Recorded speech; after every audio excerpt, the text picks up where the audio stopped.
Fala aí, galera do canal Botafogo Digital, eu sou Carlos Albuquerque. Começou a semana, segunda-feira, 26 de maio, véspera do jogo do ano, né? Tô sempre falando isso aqui, mas dessa vez é mesmo, pelo menos é o jogo do semestre, né? Para o Botafogo, né? Pra gente ir tranquilo pro Super Mundial com a classificação para as oitavas de final da Libertadores. Fundamental. Galera, vou começar falando aqui assuntos aleatórios, né? Não tão aleatórios assim. Campeonato Brasileiro, né? O Botafogo não jogou a 10ª rodada, descansou esse final de semana por conta do jogo com o Ceará, que será jogado no dia 4 de junho, né? E ontem teve alguns pênaltis aí muito estranhos, né? Muito estranhos, muito discutidos, polêmicos, enfim.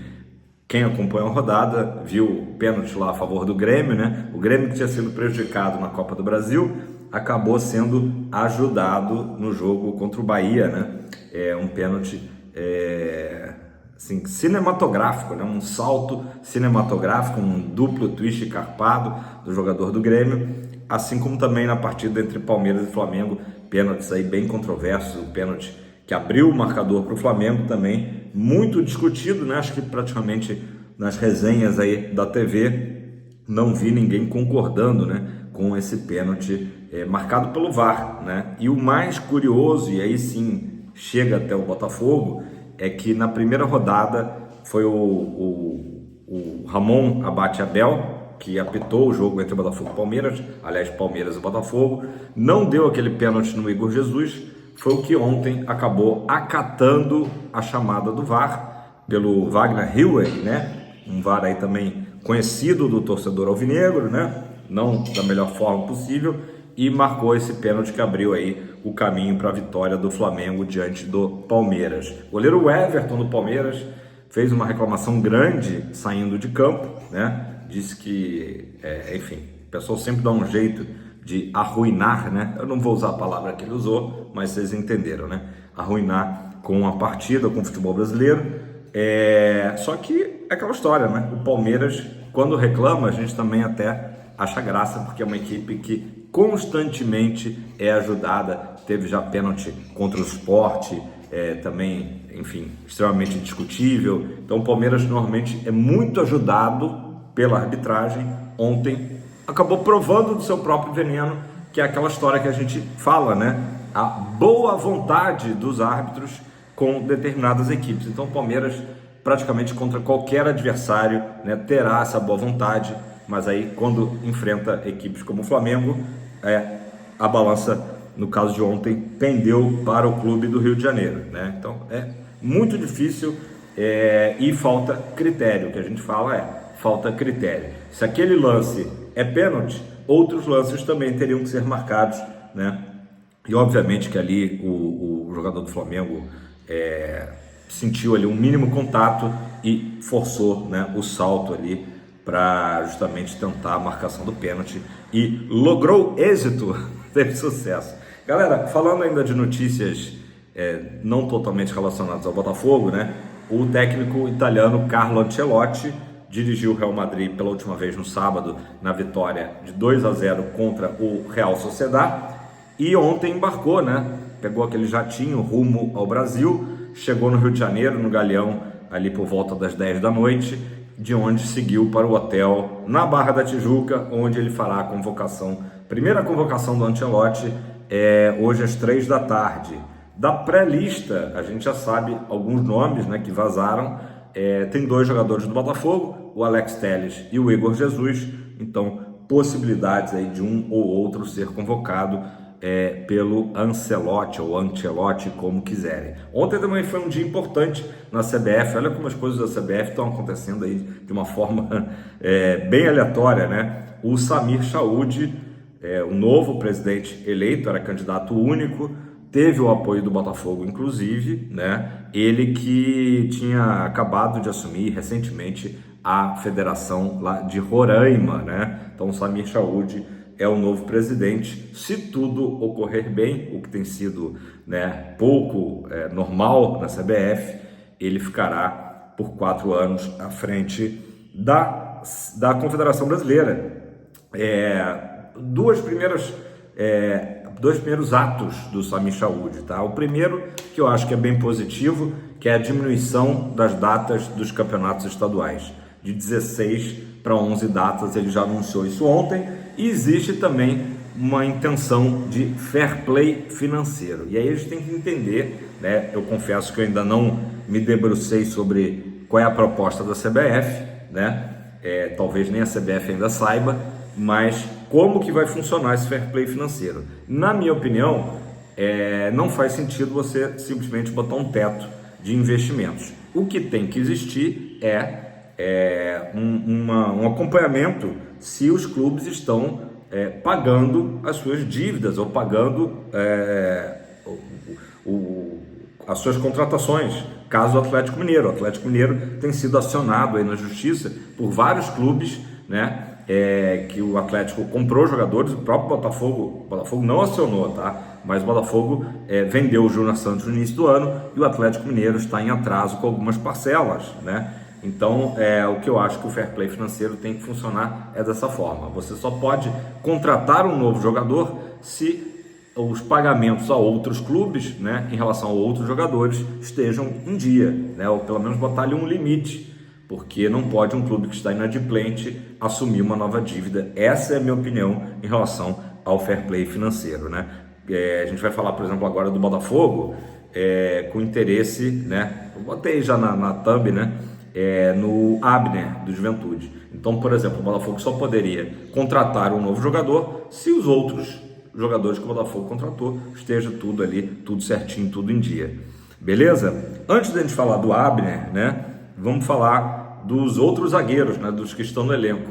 O David Ricardo treinou ontem normalmente, deve ser uma volta aí nos relacionados para o jogo de amanhã. Assim como Alexander Barbosa, ainda há uma dúvida ali, mas a possibilidade maior que ele seja relacionado.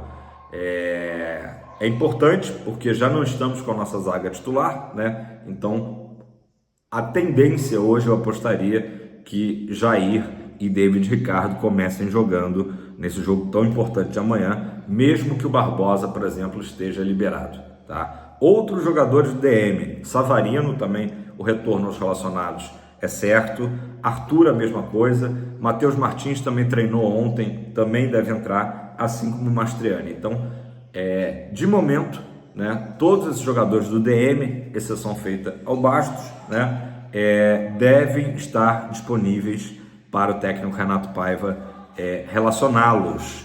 Agora, daí a jogarem como titular, começarem jogando, é um pouco mais improvável. Eu diria que talvez Arthur e Savarino tenham maiores chances de começar jogando, tá? Eu acredito ainda no Barbosa começando no banco, tá? Uma tendência, pelo menos, em relação aí às lesões, certo?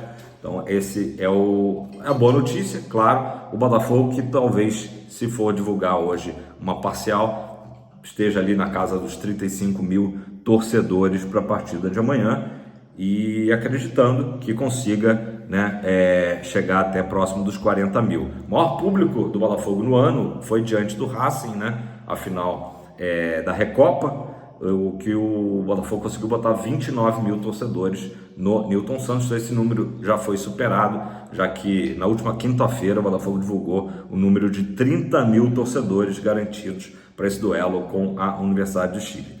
Vamos falar então do Abner, né? Ontem a notícia do Abner surgiu, um jogador que não é novidade, o Botafogo já tinha tentado na última janela contratá-lo. É um jogador que é aqui do Rio de Janeiro, né? Nascido no Rio de Janeiro, e que atua pela equipe do Juventude, lá de Caxias do Sul, né? 21 anos, é aquele perfil que o scout do Botafogo gosta, né? Quer dizer, um jogador jovem, de muito potencial, e com potencial, inclusive, de depois uma venda para o exterior, né? O que complicou na primeira janela do Botafogo trazer o Abner? Ele tinha acabado de renovar o seu contrato lá com o Juventude em fevereiro, e a multa rescisória dele para o Brasil subiu de 8 milhões de reais para 20 milhões de reais, né? E o Botafogo não estava disposto a, né, pagar essa grana toda. A proposta do Botafogo, de momento, tá? Aliás, o Botafogo já acertou com o jogador, tá? Entre o Botafogo e Abner, né, e seus representantes, tudo certo, só tem um detalhezinho ali do tempo de contrato a ser acertado, então falta o acerto com o Juventude, né, e o Juventude dessa vez gostou da proposta feita pelo Botafogo, tá? A gente tem duas informações, tem uma informação de que a proposta do Botafogo é de 14 milhões de reais, que corresponderia a 2,5 milhões de dólares, e tem uma informação de 16 milhões de reais, que corresponderia a 2,5 milhões de euros. Então tem uma dúvida aí de moeda, dólar ou euro, de qualquer maneira entre 14 e 16 milhões de reais. Mas Carlos, isso aí é abaixo da multa rescisória de 20, sim, né? Mas se o Juventude topar, e a primeira informação que nos chega é de que o clube gaúcho gostou da proposta do Botafogo, isso aí pode ser resolvido sem problemas e pode acontecer. Desde que tenha a anuência dos dirigentes do Juventude, pode sim acontecer. Está bem encaminhada, né, a negociação, e a gente vai ter hoje, mais tarde, né, um bom spoiler se a negociação vai ter sucesso ou não. Pelo seguinte, o Juventude está, né, a equipe do Juventude já está lá em Bragança Paulista para o confronto de logo mais contra o Red Bull Bragantino, e o Abner tem 6 jogos no Brasileirão até agora, que é o limite, né? Se ele faz o jogo de hoje, ele já não pode mais ser negociado, né? Ou não poderia mais atuar, na verdade, no Brasileirão por outro clube. Então vamos aguardar, né? Se ele não entrar em campo, vai ser um indício grande de que o Juventude, de fato, né, está negociando com o Botafogo e que a coisa está bem encaminhada. Se ele entrar em campo, aí já dificulta bastante. Ainda assim, ele poderia ser contratado, poderia atuar no Super Mundial, poderia atuar em outras competições, mas não no Brasileirão, e aí não faria muito sentido, né? O Botafogo, lembrando que o Abner vindo não é para ser titular, né? Muita gente torcendo o nariz, o jogador do Juventude, uma das piores equipes aí do Brasileirão, tal, mas a questão é a seguinte, ele viria para suprir, né? Já que o Botafogo hoje, alguns problemas médicos, né? O caso do Barbosa, que agora está retornando, mas especialmente do Bastos, o Botafogo tem jogado com a zaga reserva, né? Jair e David Ricardo. O Abner chegaria como um quinto reserva, digamos assim, para a posição de zagueiro, beleza? Números do Abner, tá? Esse ano são 15 jogos nessa temporada, e ele marcou 2 gols e deu 1 assistência. Jogador que agrada, né, pelo porte físico, pela estatura, agrada ao scout, e vamos ver aí. Agora, eu sei que tem uma galera aí que vai reclamar aqui embaixo, mas o Textor declarou, né, já várias vezes, de que o Mundial era a menina dos olhos dele, né, e o Botafogo contratando um jogador, né, que está lá no Juventude, com todo respeito à Juventude, né, mas o que a gente pode esperar, inclusive falamos disso aqui ontem, né, o Botafogo deve trazer aí talvez uns 4 reforços nessa janela especial de 1º a 10 de junho, e com oportunidades de mercado. É exatamente o caso do Abner, né? Um jogador que é visto aí com potencial. Grandes contratações fica mais difícil de acontecer. Pode acontecer? Pode, mas provavelmente esses 3, 4 nomes sejam preenchidos com justamente jogadores assim que não são tão conhecidos do grande público. Mas eu sei que vocês gostam, né? Quem não gosta, né? Dessas contratações midiáticas, tal, de sonhar com CR7. O blog do Diogo Dantas, do Globo, trouxe a notícia de que esse interesse pelo Botafogo, né, que é não confirmado pelo clube, mas que começou a ser cogitado aí na última semana, desde que o jornal espanhol Marca falou que uma equipe brasileira tinha feito uma proposta pelo Cristiano Ronaldo. Segundo o Diogo Dantas, esse interesse é um pouquinho mais antigo, né? Que em janeiro o Botafogo já teria feito uma sondagem, né, com os representantes, empresários do Cristiano Ronaldo, para entender as questões financeiras, né, para dar uma sentida do que seria uma contratação, né, desse tamanho. A gente sabe que são números aí hiperlativos, né, são números gigantescos, né, mas houve essa sondagem, e aí é um tipo de contratação que é totalmente diferente. A gente sabe que envolve também patrocinadores, envolve um plano de marketing, né? Não estou dizendo que vai acontecer, né? Sonhar a gente sonha, né? Mas pés no chão no momento, até pela situação financeira da própria Eagle, né? Que não é uma situação dramática, não é uma situação de falta de dinheiro, mas como eu disse, é pés no chão, né? O Lyon precisa de 50 milhões de euros, por exemplo, até o dia 24 de junho, para equacionar, né, a sua questão lá na França. Então, obviamente, que a gente imagina que o Botafogo não vai gastar rios de dinheiro. O que houve recentemente foi a desistência, né, da questão do jogador Wendel, perdão. O Wesley ainda pode vir. O Wendel, então, o torcedor ficou aquela coisa, agora temos 20 milhões de euros para usar, e a coisa não é bem assim, né? Acho que o normal da gente esperar contratações mais ou menos desse quilate aí, de 2,5 milhões de dólares ou euros pelo Abner, beleza? Galera, é isso por hoje. Ótima semana a todos. Se você ainda não garantiu o seu lugar amanhã no Newton Santos e, claro, né, puder comparecer, faça esse esforço para a gente bater logo 40 mil torcedores, né? A gente já sabe que o time chileno vai ter ali 2 mil torcedores, né, no setor visitante, então é bom a gente também marcar presença. O Movimento Ninguém Ama Como a Gente prometendo aí mais uma grande festa, um grande mosaico. E quem chegou aqui para finalizar o vídeo é a Maia, só para dar aquele tchau aí para a galera e dar uma boa sorte para o Fogão amanhã no nosso Até Aqui Jogo do Ano. Tamo junto, abraço, valeu!